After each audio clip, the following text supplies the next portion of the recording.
students, how are you? Welcome to standard 6 revision video chapter number 13 and chapter number 14. Chapter number 13 पृथ्वी का स्वर्ग। प्रस्तुत पाठ में लेखक ने कश्मीर यात्रा में पड़ने वाले प्रमुख पड़ावों, दर्शनीय स्थलों, प्रकृति के स्वच्छंद एवं प्राकृतिक सौंदर्य का बड़ा ही हृदयस्पर्शी वर्णन किया है। देवताओं के स्वर्ग से भी सुंदर कश्मीर के वर्णन में लेखक ने सहज सरल शब्दों का प्रयोग करते हुए भाषा को साहित्यिक रूप प्रदान किया है। इस यात्रा वृत्तांत में केवल भौगोलिकता को ही प्रधानता न देकर यत्र तत्र चुटीले प्रसंगों का भी समावेश किया हुआ है। तो सबसे पहले हम जान ले कि पृथ्वी का स्वर्ग कश्मीर। बच्चों, आपने कई पिक्चरों में, सीरियल्स में, टीवी में कहीं देखा होगा कि कभी कभी कश्मीर के सीन्स उसमें दिखाते हैं और हमें वो टीवी पर देखने में ही कितना अच्छा लगता है। पहले तो हमारे दिमाग में आता है कि स्वर्ग, तो स्वर्ग शब्द आते ही हम सब सोच में पड़ जाते हैं कि स्वर्ग कैसा होगा। तो स्वर्ग मतलब कि हमारी आँखों को जो देखने में अच्छा लगे, हमारे मन को शांति का अनुभव हो और ऐसा लगे कि हमें ऐसी जगह को छोड़कर कहीं जाना ही नहीं है। ऐसा सौंदर्य, ऐसा ही सुख, ऐसी ही शांति भगवान ने हमारे हिस्से में लिखी है, यानी कि हमारे भारत देश का जो सबसे ऊपरी भाग का जो राज्य है जम्मू और कश्मीर, उसमें से कश्मीर जो है वो जगह भगवान ने बहुत ही सौंदर्य से भरपूर बनाई है। तो विद्यार्थी मित्रों, सबसे पहले हम कश्मीर में कौन कौन से स्थल घूमने और देखने लायक है वो जरा देख ले। जम्मू का सबसे प्रसिद्ध मंदिर रघुनाथ मंदिर, फिर माता वैष्णो देवी का मंदिर, पहलगाम। जब हम अमरनाथ की यात्रा करते हैं तो हम पहलगाम होकर ही गुजरते हैं। फिर झेलम नदी, शेषनाग झील, अमरनाथ गुफा, डल झील, निशात बाग, शालीमार बाग, गुलमर्ग, खिलन मार्ग आदि सब जगह बहुत ही जम्मू और कश्मीर में मशहूर है और देखने लायक है। शायद आप जानते ही होंगे कि जम्मू और कश्मीर को देखने के लिए भारत में से भारतीय लोग ही नहीं, भारत के बाहर से यानी कि आउट ऑफ इंडिया से भी सारे विजिटर्स यहाँ देखने को आते हैं और कश्मीर का जो सौंदर्य है उसको देखने का लुत्फ उठाते हैं। मैं अपने बचपन से सुनता चला आ रहा था कि कश्मीर भारत का स्वर्ग है। सही बात है, मैंने भी सुना है। जब हम छोटे थे तब हमें यही बताया जाता था कि भाई स्वर्ग तो आपको देखना है तो आपको कश्मीर जाना पड़ेगा। अगर आप कश्मीर जाकर देखोगे तो आपको स्वर्ग का अनुभव होगा। बड़ी समस्या थी कि न यह स्वर्ग देखा और न कश्मीर। वो बात भी सही है, जिसी ने कश्मीर नहीं देखा तो वो कैसे अनुमान लगा सकता है कि भाई स्वर्ग कैसा होगा। पता कैसे चले कि स्वर्ग कैसा है, यह कश्मीर कैसा है। इसीलिए एक दिन कुछ मित्रों के साथ दिल्ली से कश्मीर यात्रा का कार्यक्रम बना बैठा। यह एक यात्रा वृत्तांत है। उसमें एक मित्रों की बात की गई है कि आपस में चर्चा हो रही थी कि भाई स्वर्ग कश्मीर है, कश्मीर ही स्वर्ग है, तो हमने कश्मीर नहीं देखा तो हम कैसे मान लें कि स्वर्ग कैसा हो। तो इस सब बातों में एक बार सभी मित्रों के साथ दिल्ली से कश्मीर जाने का प्रोग्राम बना लिया। प्रोग्राम बना ही नहीं, हम तो निकल भी पड़े। सबसे पहले हम रेलगाड़ी से पठानकोट तक गए। उसके बाद हम जम्मू पहुँचे। जम्मू में हम दाखिल हुए तो वहाँ तवी नदी के किनारे जम्मू शहर बसा है, जो अपने मंदिरों के लिए मशहूर है। आप जानते ही होंगे कि जम्मू में कितने सारे मंदिर हैं और सबसे प्रचलित मंदिर रघुनाथ जी मंदिर है और जम्मू मंदिरों के लिए ही जाना जाता है। जम्मू का रघुनाथ मंदिर देश भर में मशहूर है। इस मंदिर का गुंबद सोने से जड़ा है, यानी कि मंदिर का सबसे ऊपर का जो शिखर का टोच होता है वो सोने से बना हुआ है और दूर से ही चमकता हुआ दिखाई देता है। लेकिन यहाँ का एक यही मंदिर नहीं, ऐसे तो अनेक महादेव जी के मंदिर पाए जाते हैं। और यहाँ एक मंदिर ऐसा भी है जिसे पारदर्शी महादेव और स्फटिक के नाम से जाना जाता है।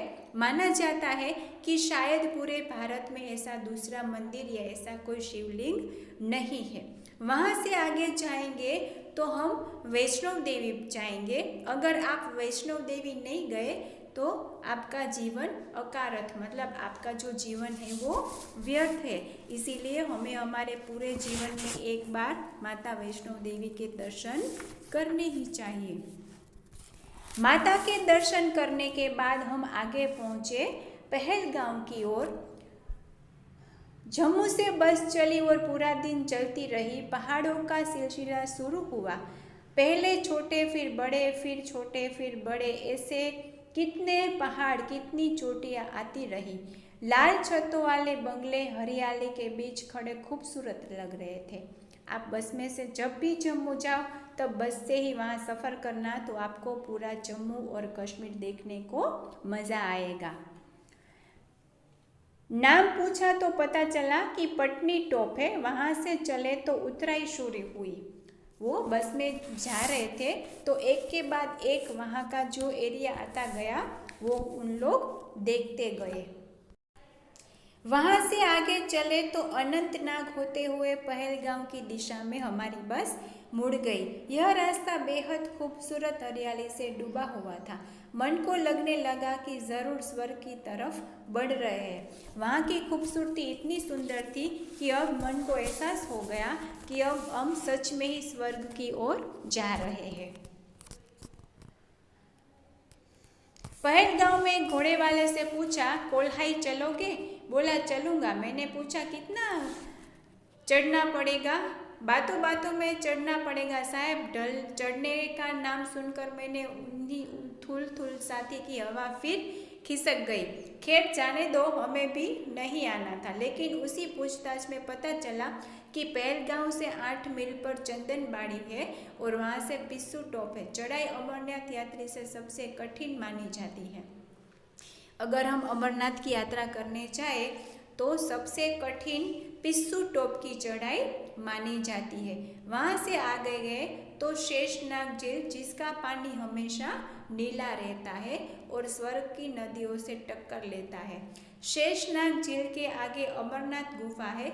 वहाँ रक्षाबंधन को लोग बाबा अमरनाथ के दर्शन करने के लिए देश विदेश से आते हैं। आपको भी शायद पता ही होगा कि जब रक्षाबंधन यानी कि अगस्त महीने का फर्स्ट वीक जाता है, उसके बाद मतलब 8, 9, 10 तारीख के बाद वहाँ जो आपकी बुक में भी वो शिवलिंग दिख रहा होगा कि अमरनाथ गुफा है। वहाँ अपने आप बर्फ़ का शिवलिंग बनने लगता है और 15 दिन में वो बनकर रेडी हो जाता है और फिर 15 दिन के बाद धीरे धीरे धीरे वो बर्फ़ पिघलकर एकदम पहले जैसा एक गुफा खाली हो जाती है।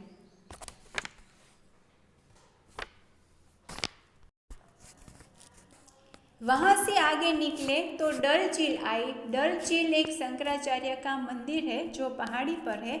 वहाँ हम टैक्सी से भी जा सकते हैं। निशात बाग डल के किनारे चबूतरे जैसे बगीचों पर सीढ़ी दर सीढ़ी ऊपर चढ़ता हुआ एक खूबसूरत बाग है।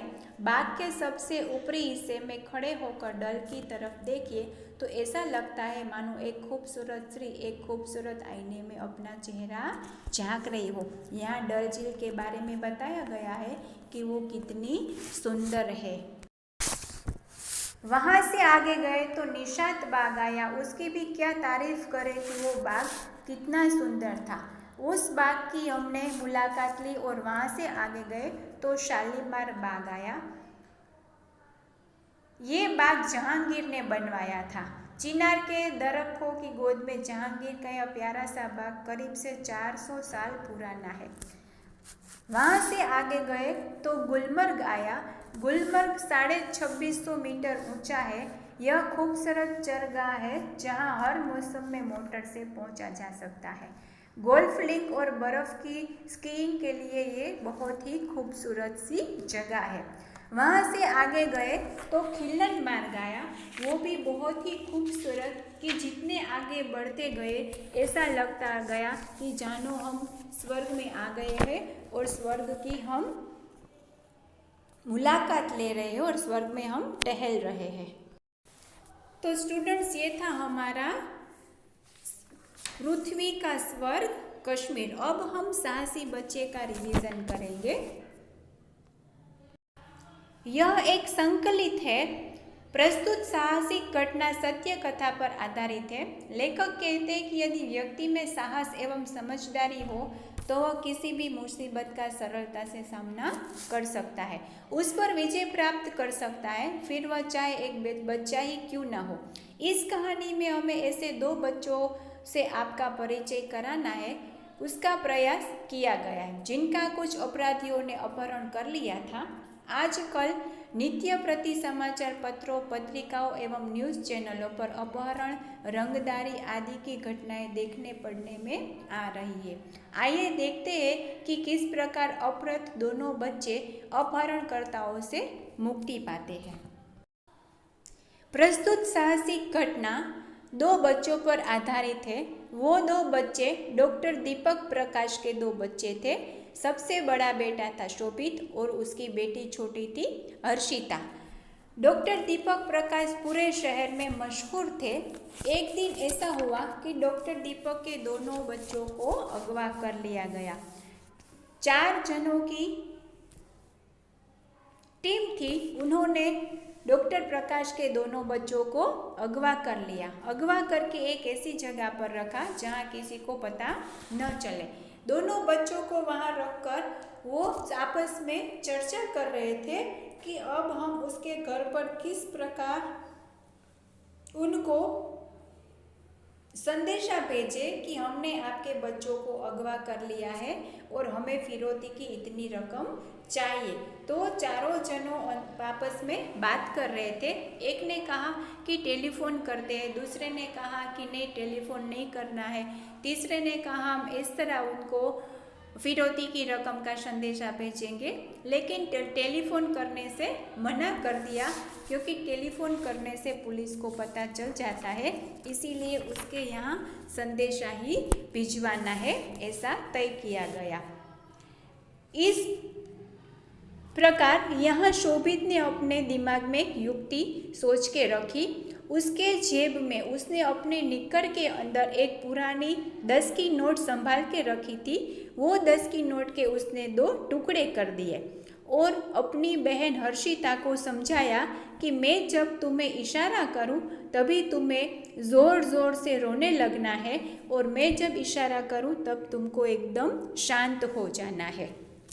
तो शोभित ने अपने पास जो संभाल के रखी हुई पुरानी 10 की नोट थी वो 10 की नोट निकाली, फिर उसको बीच में से फाड़े, उसके 2 टुकड़े किए और उसको जो दोपहर को खाना देने के लिए थाली परोस कर आती थी उसमें प्याज का टुकड़ा आया। उस प्याज के टुकड़े में से रस निकालकर उस नोट को फिर से उसने सिलाई की, मतलब उसको फिर से अच्छा बनाया और फिर उन्होंने उन अपहरणकर्ताओं को बोला कि भाई मेरे बाजू में, मेरे पड़ोस में एक मेरा जो मित्र रहता है उनके पास से मैंने कितने दिनों के पहले 10 रुपये लिए थे और अगर मैं उसको ये 10 रुपये की नोट नहीं वापस करूँगा तो वो उसको अच्छा नहीं लगेगा। इस प्रकार शोभित ने उस अपहरणकर्ताओं को समझाया और उस पत्र के साथ उसने अपनी 10 की नोट भेजी। उसके पहले शोभित ने उस 10 की नोट में कुछ लिखा था, गुप्त संदेश लिखा था। वो 10 की नोट उस अपहरणकर्ताओं के पत्र के साथ उसने अपने घर पर भिजवा दी। ये देखकर डॉक्टर प्रकाश और उनके घर वालों को सबको एकदम आश्चर्य हुआ कि अपहरणकर्ताओं ने पत्र के साथ ये 10 की नोट क्यों भिजवाई है। लेकिन शोभित का जो मित्र था गुरमीत, वो समझ गया कि इस नोट के माध्यम से शोभित ने हमें कुछ गुप्त संदेश भेजा है। उस गुप्त संदेश में यह था कि शोभित और हर्षिता कौन सी जगह पर किसके साथ है वो उसमें लिखा था। तो उसने अपने वैज्ञानिक कारण को और उसके सूत्र को इस्तेमाल करके उस नोट पे लिखा हुआ गुरमीत ने डॉक्टर प्रकाश को बताया कि ये गुप्त संदेश शोभित ने भेजा है और उसने अपने वैज्ञानिक कारण से उसने जो स्कूल में सीखा था उस प्रकार उस नोट में लिखा हुआ गुप्त संदेश उसने पढ़ा और डॉक्टर प्रकाश को ये गुप्त संदेश पढ़कर सुनाया कि डॉक्टर प्रकाश यानी कि अंकल, इसमें शोभित ने हमें ये संदेशा भेजा है कि शोभित और हर्षिता कौन सी जगह पर है और किन लोगों ने उन्हें अगवा किया है। तो डॉक्टर दीपक ने तुरंत ही पुलिस को इत्तला दी और पुलिस के साथ वो अपने बच्चे जहाँ रखे गए थे वहाँ पुलिस की टीम के साथ पहुँच गए और दोनों बच्चों को सही सलामत वहाँ से ले लिया गया। फिर डॉक्टर दीपक ने शोभित और हर्षिता और गुरमीत की जो शाबाशी देने वाली बात थी उस पर उन्होंने बहुत ही गर्व बताया और गर्व भी महसूस किया। तो बच्चों, ये था साहसी बच्चे। अगर आपके जीवन में भी भगवान न करे लेकिन कभी ऐसी मुसीबत आ जाए तो आपको घबराना नहीं है और अच्छे से आपको अपनी मुसीबत का सामना करना है और अपने माता पिता तक अपने जो संदेश आप भेज सके वो भिजवाना है। आशा रखती हूँ कि आपको ये वीडियो अच्छा लगा होगा। नेक्स्ट रिवीजन वीडियो में फिर से मिलेंगे, तब तक के लिए बाय।